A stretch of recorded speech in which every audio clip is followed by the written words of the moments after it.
So this is the second part of the ludicrous case of Chelsea Russell. If you haven't already done so, I recommend you watch the first part, the trial of Chelsea Russell. This will make a lot more sense if you do. So the teen adult, Chelsea Russell, whom you see here, was charged with, prosecuted and found guilty of causing gross offence. That's our word again. Gross offence via a public communication, in this case Instagram. She was given an 8-week community order, placed on an 8-week curfew and told to pay costs of £500 with an £85 a victim surcharge to the non-existent victim. Although there's a bit more detail to that. Well, it didn't end there. Russell appealed, cooler heads prevailed, and in 2019 the conviction was overturned. Now, I couldn't find a reference to the successful appeal on the BBC website. Maybe I just didn't look hard enough, but maybe it just didn't fit into their narrative. They were certainly keen enough to report the conviction. But this article in the Liverpool Echo gives more detail. Firstly, Chelsea's age seems to be in dispute. It says that she was 18 in 2019, so that would have put her closer to 16 at the time of the alleged offence. It also says she suffers from Asperger's, not mentioned in the BBC article. She had to wear an electronic tag, presumably an ankle bracelet. BBC felt happy leaving that one out as well. It may well be that prosecuting a 16-year-old girl with Asperger's for quoting rap lyrics, giving them an 8-week community order, placing them on an 8-week curfew, telling them to pay costs of £500 with an £85 victim surcharge, and making her wear an ankle bracelet begins to look positively medieval.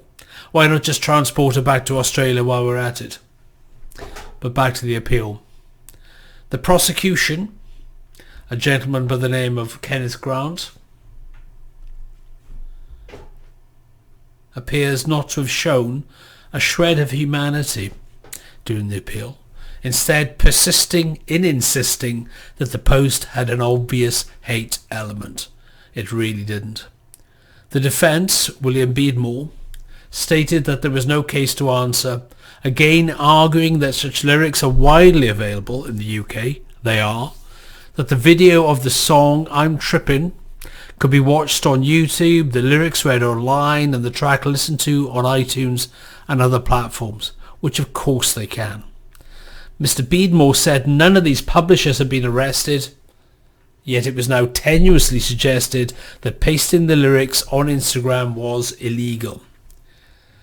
He goes on to say, it's a ridiculous state of affairs and quite staggering that in a liberal democracy, so-called liberal, we're taking up court time talking about this particular type of activity. The judge said it was an unpleasant term, but one commonly used in hip-hop music and culture.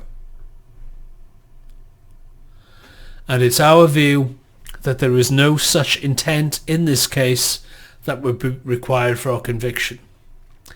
He added, it's our view that the words which were set out in the Instagram account by Chelsea Russell were thoughtless, offensive and unpleasant. All these are completely subjective words. But it's also our view, applying the legal test, that they were not grossly offensive, there's that word again, and therefore this appeal is successful. So well done to poor Chelsea. So this is seemingly a victory, maybe for Chelsea. She's been found not guilty of a hate crime. So although it's a victim for Chelsea, I'm not convinced it's a victory for Chelsea. I'm not convinced it's a victory for free speech. The court did not say that causing gross offence was not a crime. They just said that she hasn't caused gross offence. Maybe their offence meter was better calibrated than the one at the original trial. Surely there must be an objective way of measuring offence. After all, it couldn't be arbitrary and subjective, could it?